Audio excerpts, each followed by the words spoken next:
Eu usei o moletom dele no mercado, e a caixa sorriu para mim com aquele olhar que eu jamais vou esquecer. Você deve ser a outra namorada dele, ela disse, com uma certeza que me congelou no lugar.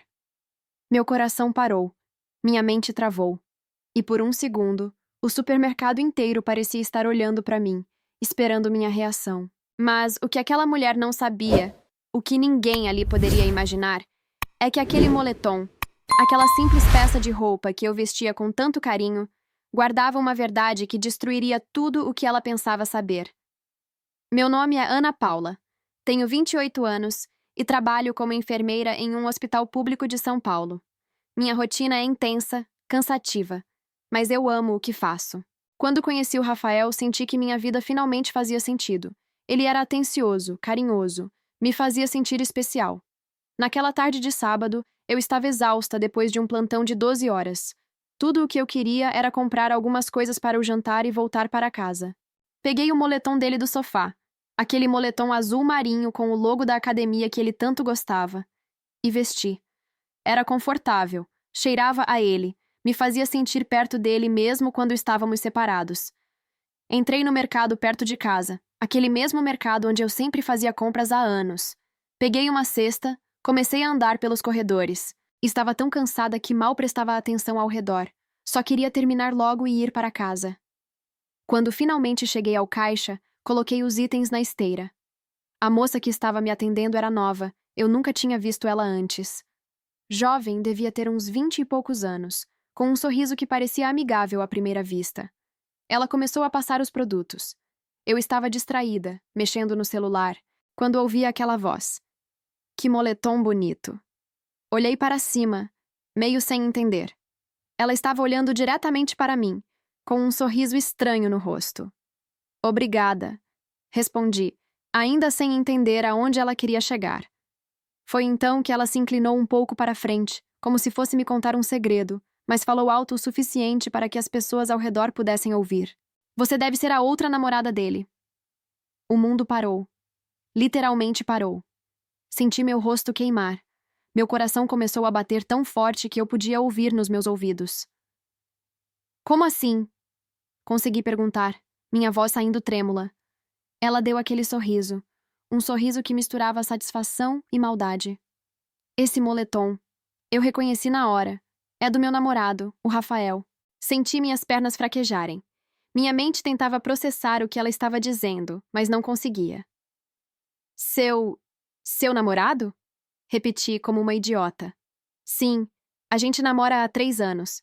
Esse moletom eu mesma dei de presente para ele no aniversário dele ano passado. Ela falava com tanta convicção, com tanta certeza, que por um instante eu quase acreditei que eu era a intrusa, que eu era a outra. As pessoas na fila atrás de mim estavam olhando.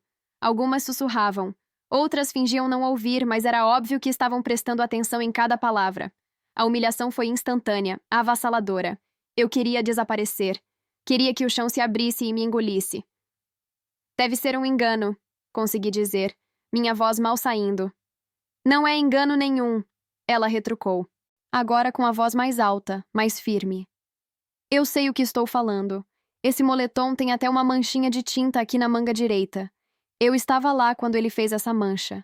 A gente estava pintando o apartamento dele. Instintivamente olhei para a manga.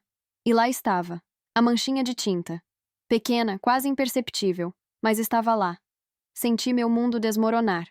3 anos. Eu e Rafael estávamos juntos há 2 anos, e ela dizia que estava com ele há 3. As contas não fechavam. Ou fechavam perfeitamente, dependendo de como você olhasse. Ela continuou passando meus produtos, agora com um sorriso de superioridade no rosto. Como se tivesse acabado de me dar uma lição. Como se eu fosse a vilã daquela história. As outras pessoas no caixa me olhavam com pena, com julgamento, com curiosidade mórbida. Peguei minha carteira com as mãos tremendo. Paguei as compras em silêncio, incapaz de formar qualquer frase. Ela me entregou a sacola, e antes que eu pudesse sair, ela disse mais uma coisa. Só para você saber, ele passa todo o fim de semana comigo. Então, se você acha que está com ele nos fins de semana, ele está mentindo para você também.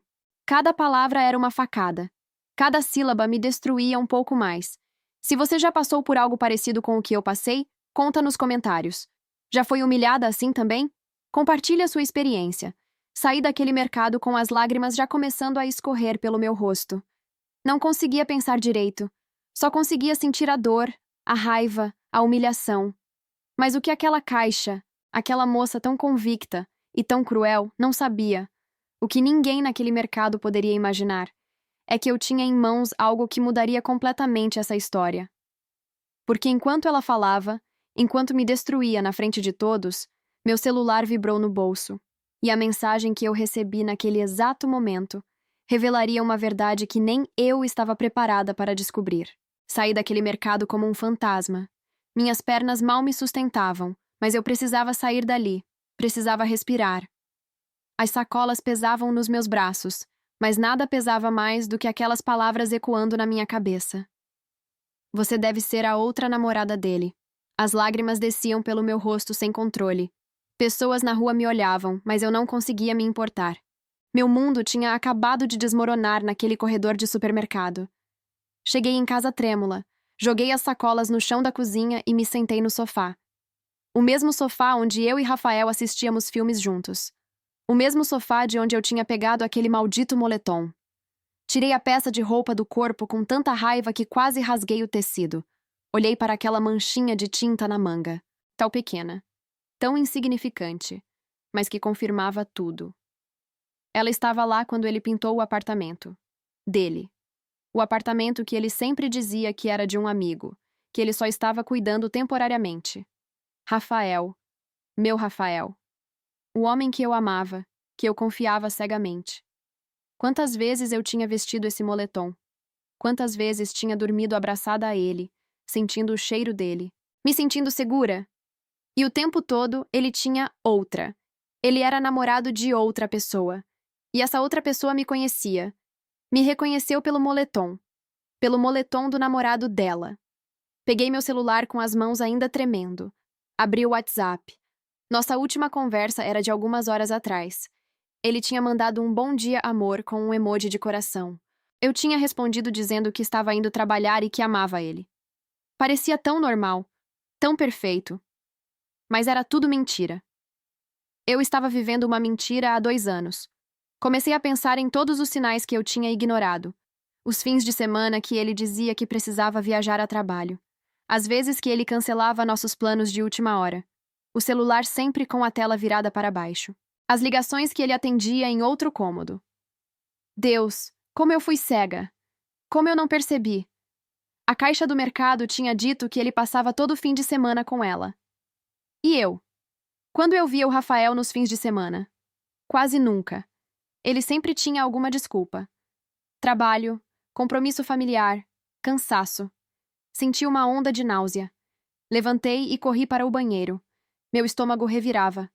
Não vomitei, mas fiquei ali, ajoelhada no chão frio, abraçando o vaso sanitário, chorando como uma criança abandonada. 2 anos. 2 anos da minha vida desperdiçados com um mentiroso. Com um homem que dividia sua vida entre 2 mulheres como se fosse a coisa mais normal do mundo. E o pior, era saber que eu tinha sido humilhada, na frente de outras pessoas. Aquela caixa tinha me exposto, tinha me colocado como a outra, como a amante, como a intrusa. As pessoas na fila tinham ouvido tudo, tinham me julgado, me olhado com pena ou com desprezo, e eu não tinha feito nada de errado. Eu não sabia. Eu era vítima tanto quanto ela. Mas ninguém sabia disso. Para todos ali, eu era só mais uma mulher roubando o homem de outra. Voltei para o sofá. O moletom estava jogado no chão, como um trapo sujo. Olhei para ele com tanto ódio. Aquela peça de roupa que eu tanto amava agora representava a maior traição da minha vida. Peguei meu celular de novo. Precisava confrontar o Rafael. Precisava ouvir da boca dele. Mas antes que eu pudesse digitar qualquer coisa, uma notificação apareceu na tela. Era uma mensagem, mas não era do Rafael. Era de um número desconhecido. Abri com o coração disparado. E o que eu li me fez congelar completamente. Oi, Ana Paula. Você não me conhece, mas eu te conheço. Meu nome é Júlia. Sou a caixa do mercado que te atendeu hoje. Eu sei que você deve estar arrasada agora. E eu sinto muito por ter te exposto daquele jeito. Mas você precisa saber da verdade completa. O Rafael não é quem você pensa que ele é. E eu também não sou só uma caixa de mercado. A gente precisa conversar. Urgente. Li a mensagem 3 vezes. Meu cérebro tentava processar. Como ela conseguiu meu número? O que ela queria dizer com verdade completa? Ela não era só uma caixa de mercado? O que diabos estava acontecendo? Você já recebeu uma mensagem que mudou completamente tudo o que você achava que sabia? Conta nos comentários. Meus dedos hesitaram sobre o teclado. Parte de mim queria bloquear aquele número e nunca mais pensar naquilo. Mas outra parte, uma parte mais forte, precisava saber. Precisava entender. Se havia mais alguma verdade escondida, eu tinha o direito de conhecer. Tinha o direito de saber exatamente com quem eu estava lidando. Digitei minha resposta, cada letra pesando como chumbo. Como você conseguiu meu número? E o que você quer dizer com verdade completa? Enviei. 3 pontinhos apareceram imediatamente. Ela estava digitando. Meu coração batia tão forte que eu podia sentir nas têmporas. Alguns segundos que pareceram eternos se passaram. A resposta dela chegou. E quando li, senti o chão desaparecer sob meus pés novamente. Porque o que ela estava prestes a me revelar não era apenas sobre o Rafael me trair. Era sobre algo muito maior, muito mais sombrio e muito mais perigoso do que eu jamais poderia imaginar. E o moletom? O moletom era apenas a ponta de um iceberg que estava prestes a afundar tudo o que eu conhecia sobre minha vida. A mensagem dela dizia: consegui seu número pelo seu cadastro de cliente frequente do mercado. Eu trabalho lá, mas também trabalho em outro lugar. E preciso te contar sobre o Rafael antes que seja tarde demais. Ele não é o que parece. E você não é a única. Nem eu sou a única. Ele tem mais pessoas envolvidas nisso. Senti meu estômago revirar. Mais pessoas? Quantas mais? Minha cabeça girava tentando processar. Eu, que sempre me considerei inteligente, cuidadosa, criteriosa nos meus relacionamentos, tinha caído em uma armadilha tão óbvia. Como eu não vi os sinais? Como deixei isso acontecer? Digitei rápido, minhas mãos tremendo tanto que precisei reescrever várias vezes. Do que você está falando? Quantas mais? E por que você está me contando isso? Enviei. Os 3 pontinhos apareceram novamente. Ela estava digitando. Meu coração batia tão rápido que eu sentia dor no peito. Vamos nos encontrar. Hoje. Agora. Tem coisas que não posso falar por mensagem. Tem provas que você precisa ver. E não é só sobre traição. É sobre algo muito pior. O Rafael está envolvido em coisas sérias, Ana Paula. Coisas que podem te colocar em perigo também. Perigo? Que tipo de perigo? Aquilo deixou de ser sobre um namorado infiel. Aquilo estava ficando assustador. Parte de mim queria fingir que nada estava acontecendo, deletar aquele número, bloquear tudo e voltar para minha vida de fantasia onde o Rafael era o namorado perfeito. Mas eu não podia. Não depois de tudo o que eu já tinha ouvido. Não depois daquela humilhação pública no mercado. Onde e quando? Digitei. A resposta veio instantânea. Café na esquina do mercado, em 1 hora. Vem sozinha.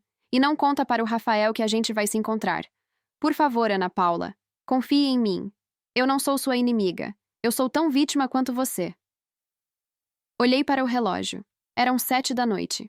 O Rafael costumava me ligar por volta das 8. Eu tinha tempo. Mas será que eu deveria ir? Será que não era uma armadilha? Talvez ela fosse louca. Talvez quisesse me fazer mal. Talvez fosse tudo uma mentira elaborada por alguma razão que eu não conseguia entender. Mas então, olhei para aquele moletom jogado no chão. A manchinha de tinta. A certeza na voz dela quando disse que era namorada dele há 3 anos. Ela sabia detalhes que uma estranha não saberia. E se ela estivesse falando a verdade? E se eu ignorasse isso e depois descobrisse que poderia ter evitado algo pior? Me levantei, lavei o rosto, tentei me recompor. Peguei minha bolsa, minhas chaves e saí de casa. O café ficava a 10 minutos de distância. Caminhei rápido, minha mente uma confusão de pensamentos, medos, raiva, tristeza. As ruas estavam movimentadas, pessoas voltando do trabalho, vivendo suas vidas normais. E eu ali, no meio daquele caos interno, tentando entender como minha vida tinha virado de cabeça para baixo em questão de horas. Cheguei no café. Ela já estava lá, sentada em uma mesa no canto, com um capuz cobrindo parte do rosto. Quando me viu, Acenou discretamente. Caminhei até ela, minhas pernas pesadas como concreto. Sentei na cadeira em frente a ela. De perto, ela parecia ainda mais jovem. Devia ter uns 22, 23 anos. Olhos vermelhos de quem tinha chorado recentemente. Obrigada por vir, ela disse, a voz baixa e trêmula. Eu sei que fui horrível com você no mercado. Eu não deveria ter te exposto daquele jeito. Mas quando vi aquele moletom, Eu perdi o controle.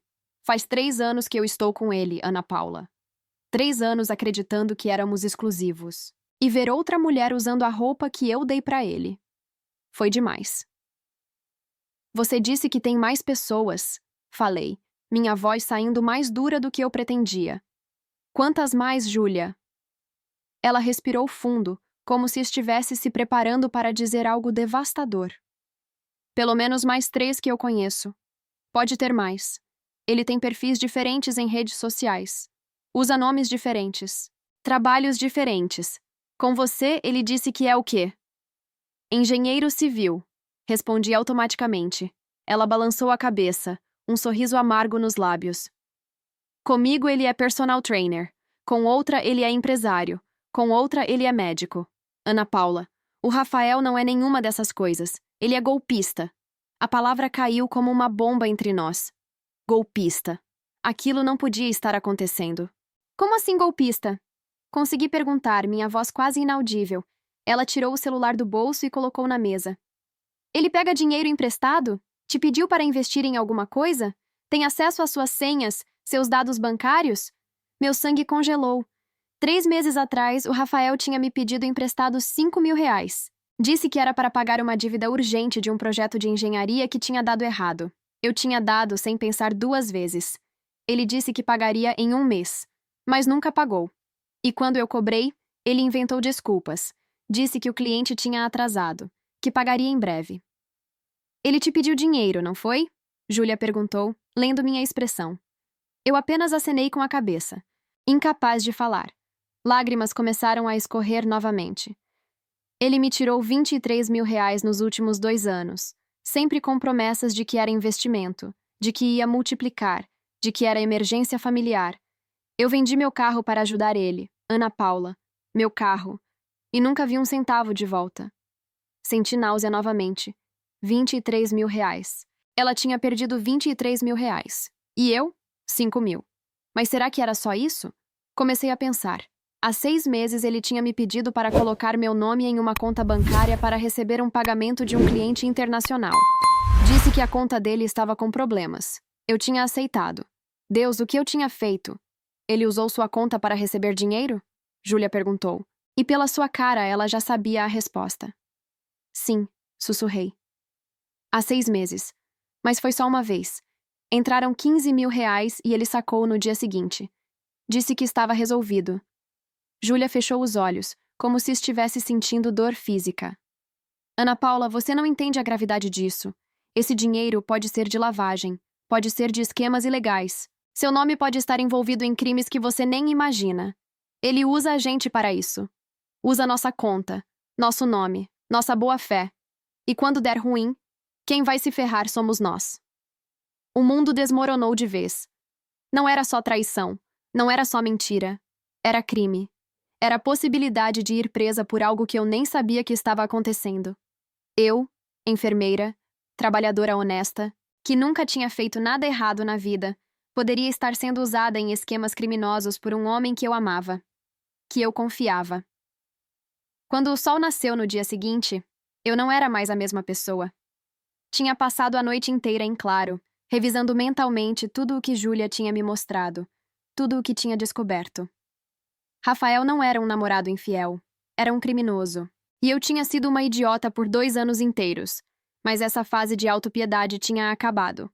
Agora era hora de agir. Às 10 da manhã recebi uma mensagem no grupo que Júlia tinha criado. Grupo Sobreviventes do Rafael. Ela tinha chamado ironicamente. Éramos 5 mulheres, 5 vidas destruídas pelo mesmo homem. Júlia, eu e mais 3 que eu ainda não conhecia pessoalmente. Marcamos de nos encontrar às 3 da tarde em um café diferente, mais discreto. O evento onde confrontaríamos o Rafael começava às 8 da noite. Cheguei no café 15 minutos adiantada. Júlia já estava lá, e aos poucos as outras foram chegando. Quando estávamos todas juntas, senti algo estranho. Não era só raiva ou tristeza. Era solidariedade. Éramos 5 mulheres completamente diferentes, de idades, profissões e contextos distintos, mas unidas por uma dor comum. Pelo mesmo golpista que tinha nos usado, manipulado e destruído. Marina tinha 42 anos. Era advogada. Rafael tinha tirado 30 mil reais dela para um investimento que nunca existiu. Priscila tinha 26, era professora, tinha perdido 15 mil. E Renata, a mais velha de todas nós com seus 50 anos, era empresária. Rafael tinha conseguido 80 mil reais dela. 80 mil. Meu coração apertou ao ouvir aquele número. Aquela mulher tinha perdido uma fortuna. Não foi só o dinheiro, Renata disse, sua voz firme, mas carregada de emoção. Ele me fez acreditar que me amava, que íamos construir uma vida juntos. Eu estava pronta para me casar com ele, meninas. Casar. Ele tinha até me pedido em noivado. Comprei o vestido, marquei a data. E um dia ele simplesmente sumiu. Bloqueou meu número, deletou as redes sociais. Desapareceu com meu dinheiro e com meu coração. Todas nós estávamos chorando naquele momento. Não de fraqueza, mas de raiva, de indignação, de dor compartilhada que finalmente tinha um espaço para existir sem julgamento. Júlia espalhou todos os documentos na mesa. Extratos bancários, mensagens, fotos, relatórios do detetive. Havia um padrão claro.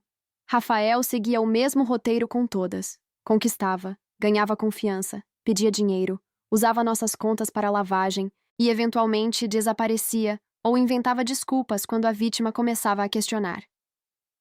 Hoje à noite ele vai pagar por tudo, Júlia disse, sua voz cortante como aço. Mas precisamos fazer isso direito. Primeiro a gente confronta ele publicamente, documenta tudo, grava tudo. E depois vai direto para a delegacia com todas as provas. Ele não vai escapar dessa vez. Concordamos todas. O plano estava traçado. Cada uma de nós tinha um papel. Marina, sendo advogada, já tinha até contatado uma delegacia especializada em crimes financeiros. Eles estariam esperando nossa chegada depois do evento. Às 7 da noite eu estava me arrumando. Vesti minha melhor roupa. Não para impressionar o Rafael, mas para mim mesma. Para me sentir forte. Para me sentir no controle. Olhei no espelho e quase não reconheci a mulher que me encarava de volta. Não era mais a Ana Paula ingênua que tinha sido humilhada no mercado. Era alguém que tinha descoberto a verdade e estava pronta para enfrentá-la. Chegamos ao evento separadamente, em horários diferentes. Era um lançamento de algum produto de moda no centro de São Paulo. Salão chique, pessoas bem vestidas, champanhe circulando. E lá estava ele. Rafael. Meu Rafael. Ou melhor, o Rafael de todas nós. De terno preto, cabelo perfeitamente arrumado, sorriso encantador conversando com um grupo de pessoas. Tão bonito, tão falso. Ele me viu e seu rosto perdeu um pouco da cor. Não esperava me ver ali. Começou a caminhar na minha direção, provavelmente para me afastar, me controlar, inventar alguma mentira. Mas antes que chegasse perto, Júlia apareceu do outro lado do salão. Depois Marina, depois Priscila, depois Renata. 5 mulheres cercando ele de todos os lados. A confusão no rosto dele foi instantânea. Ele olhou de uma para a outra, tentando processar o que estava acontecendo. Rafael? Eu disse, minha voz saindo mais alta do que pretendia. Alto o suficiente para algumas pessoas ao redor começarem a prestar atenção. Precisamos conversar. Todas nós precisamos.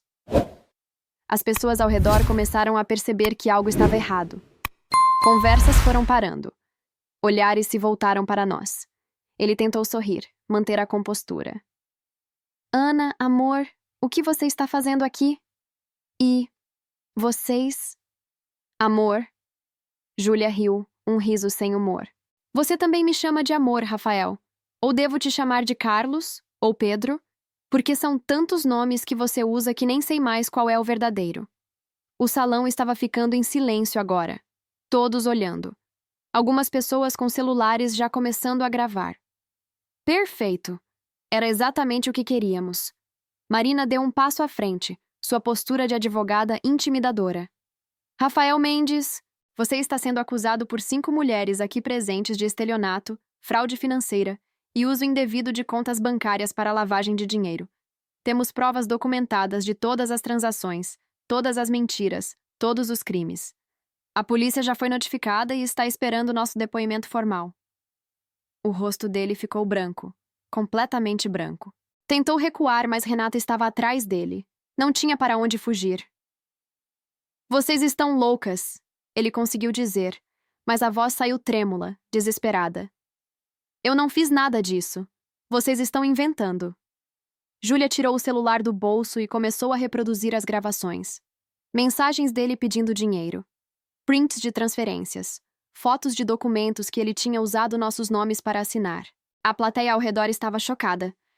Murmúrios se espalharam pelo salão. Algumas pessoas reconheceram ele. Não é aquele cara que se diz empresário? Ele não era personal trainer? Espera, conheço ele de outro lugar com outro nome. A estrutura de mentiras estava desmoronando em tempo real, na frente de dezenas de pessoas, tudo sendo gravado, tudo sendo documentado. A segurança do evento chegou. Não para nos tirar de lá, mas para conter o Rafael. Alguém tinha ligado para a polícia durante o confronto. Em 15 minutos, 2 viaturas estavam no local. Nos levaram todos para a delegacia. Nós 5 para prestar depoimento como vítimas. Rafael algemado como suspeito. Na delegacia, apresentamos tudo. Cada documento, cada print, cada extrato. O delegado ouviu tudo com atenção grave. Vocês fizeram a coisa certa, ele disse depois de horas de depoimento. Este homem é investigado há meses por outros casos similares. Vocês provavelmente não são as únicas vítimas. Mas com tudo que trouxeram hoje, temos material mais do que suficiente para mantê-lo preso e processar formalmente. Rafael foi indiciado naquela mesma noite. Estelionato qualificado, fraude, lavagem de dinheiro. As acusações eram pesadas, e a exposição pública tinha sido tão viral que em menos de 24 horas ele estava em todas as redes sociais, em portais de notícia, sendo reconhecido por dezenas de outras mulheres que começaram a vir à tona com histórias parecidas. 2 semanas depois, sentada no sofá da minha casa, recebi uma notificação. O processo estava oficialmente em andamento. Rafael continuava preso. Mais de 20 mulheres tinham se juntado à causa. O valor total dos golpes passava de R$500 mil. Olhei pela janela, o sol da tarde entrando pela cortina. Não tinha recuperado meu dinheiro ainda. Talvez nunca recuperasse completamente. Mas tinha recuperado algo muito mais importante. Minha dignidade. Porque naquele dia, quando usei o moletom dele no mercado e a Caixa sorriu dizendo que eu era a outra namorada, eu não imaginava que aquela humilhação seria o começo da maior virada da minha vida. Que aquela dor me levaria a encontrar outras mulheres fortes, a expor um criminoso, e a garantir que ele nunca mais pudesse fazer isso com ninguém. A vida tem dessas ironias. Às vezes você precisa cair para aprender a levantar mais forte do que nunca. Se você gostou dessa história e quer ver mais conteúdos assim, se inscreve no canal e ativa o sininho para não perder nenhuma nova história. E lembra, nunca deixe que a humilhação te defina. Use ela como combustível para se tornar a melhor versão de você mesma.